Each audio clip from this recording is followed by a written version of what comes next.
जब मैंने blue battles का ट्रेलर देखा था ना, तो मुझे लगा था कि यार ये ऐसी सी कोई फिल्म होने वाली है कि डीसी की आई गई हो जाएगी, और उसके बाद जैसे डीसी की मूवीज आजकल चल रही हैं अच्छी होने के बावजूद भी, जैसे कि लास्ट फ्लैश आई थी, ये भी आई गई हो जाएगी क्योंकि जेम्स गन भाई साहब पूरा रीबूट कर रहे हैं। तो क्या होगा ब्लू बीटल का मुझे पता नहीं। तो ब्लू बीटल का थोड़ा सा जो एक्साइटमेंट था वो देखना था, क्योंकि कोबरा काय वाले भाई साहब हैं इसके अंदर, जोलो marijuana, if I am pronouncing it right. तो किस तरीके की मूवी होगी, जीरो एक्सपेक्टेशन से मैं गया था, but I am pleasantly surprise कि मूवी ठीक ठाक बनाई गई है। जहाँ ये टीनेजर्स के लिए, but at the same time ये मेच्योर ऑडियंस के लिए भी है।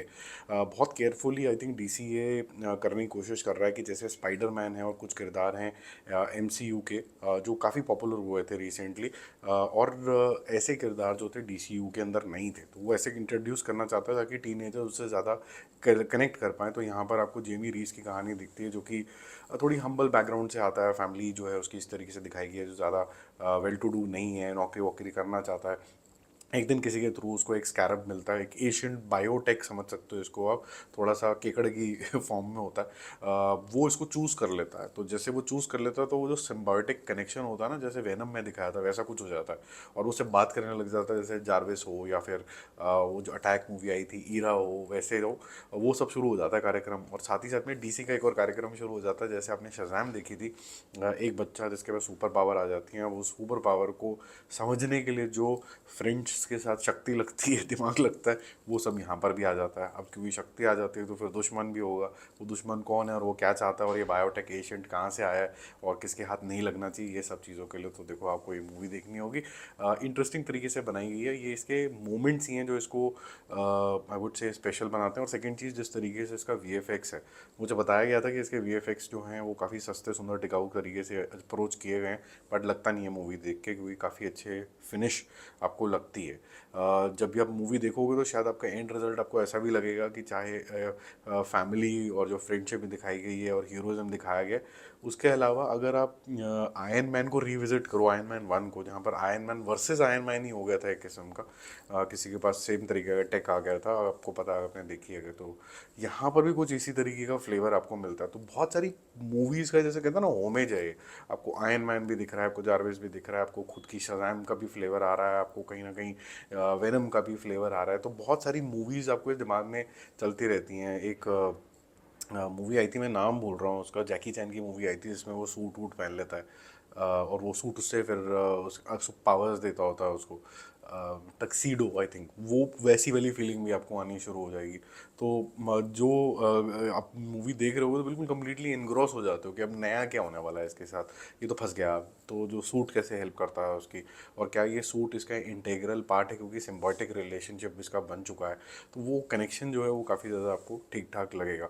बाकी जो आई थिंक इसका चार्म वही है कि अपनी पावर्स को कैसे एक्सप्लोर करते हो। जो दूसरा इसका जो थीम रखा गया है कि जो फैमिली है, जो आपके फ्रेंड्स हैं, does that give you strength और is it a weakness for a super hero, because then you are limited. अगर हिंदी में समझाऊँ तो कैसे समझाऊँ, जैसे फैमिली है तो अब बंध गए, अब उनको प्रोटेक्शन करते रहोगे कि अपने जो धर्म है सुपर हीरो वाले वो निभाओगे, तो it is basically that gives you strength, it gives you purpose, and it gives you kind of additional motivation to do good things, righteous things in the society. और फिर वो एक मुद्दा जो है प्लस माइनस वाला, वो तो आपको चलेगा कि सेम टेक्नोलॉजी अगर विलन के पास आती है तो वो क्या करता है और हीरो क्या करता है, तो काफ़ी हद तक प्रिडिक्टेबल भी है। लेकिन जो मोमेंट्स हैं वो आपको अच्छे लगेंगे, जो डायलॉग्स हैं अच्छे लगेंगे। बहुत स्पाइडरमैन की याद आने वाली है, क्योंकि दोनों सेम टीनेजर टाइप के जोन के अंदर जाएंगे, बेवकूफ़ियाँ कर रहे होंगे और बेवकूफ़ियों से लर्न कर रहे होंगे। तो बहुत ज़्यादा कोई नया चीज़ मत एक्सपेक्ट करना, बट फिर भी ये फ़न वॉच है। और क्योंकि आपको बहुत सारी फिल्मों की याद दिलाएगी, जिसकी वजह से मेरा मूवी शूवी स्कोर इसके लिए रहेगा 7/10। अगर ये सब यादें ना आ रही होती अदरवाइज फिर एक अलग एक फ्रेश ट्रीटमेंट लगता। कास्टिंग बहुत अच्छी है, स्टोरी ओके है, थोड़ी प्रिडिक्टेबल है, साथ ही साथ में जिस तरीके का इन्होंने विजुअल इम्पैक्ट डाला है नियॉन्स और ये सब यूज़ करके, लाइटिंग और ये सब चीज़ें, वो आपको अच्छा लगने वाला है। फाइट सीक्वेंसेस ठीक हैं, आपने ऐसा कुछ भी आपको ऐसा नहीं दिखेगा कि आपने नहीं देखा हुआ। आप ये नहीं पता है कि जेम्स गन इसके साथ क्या करने वाले हैं, क्या ये आई गई हो जाएगी या फिर कोई जस्टिस लीग जब आगे आएगी तो उसका कोई पार्ट होगा कि नहीं होगा। होना तो चाहिए, क्योंकि अगर आपको जस्टिस लीग वाइडर ऑडियंस से अपील करनी है तो आपको कुछ यंगर सुपर हीरोज़ भी चाहिए होंगे, तो यहाँ पर वो फिट होता है। अच्छी चीज़ ये है कि पूरे आंसर्स आपको इस मूवी में मिलेंगे नहीं, आपको कुछ ना कुछ सस्पिशियस चीज़ें छोड़ दी जाएंगी, लाइक ओरिजिन वगैरह ऑफ बायोटेक वगैरह, तो बहुत चीज़ें एक्सप्लोर करी जा सकती हैं इसके बियॉन्ड। डायलॉग्स में एक चीज़ मुझे अच्छी लगी, जो रेफरेंस ऑफ डीसी हीरोज़ हैं जितने भी, उनके छोटे छोटे रेफरेंस आते रहते हैं विदाउट टेकिंग प्रॉपर नेम। हल्का हल्का उनके कैरेक्टरिस्टिक्स का कुछ ना कुछ आता रहता है जो आपको प्लीजिंग लगता है सुनने के अंदर। बैटमैन के फ़ैन होंगे, सुपरमैन के फ़ैन होंगे, और भी जितने फैंस हैं वो कहीं ना कहीं छोटे छोटे रेफरेंसेस आते रहते हैं। बाकी जल्दी मिलते हैं रिव्यूज़ के साथ। Stay connected, bye bye.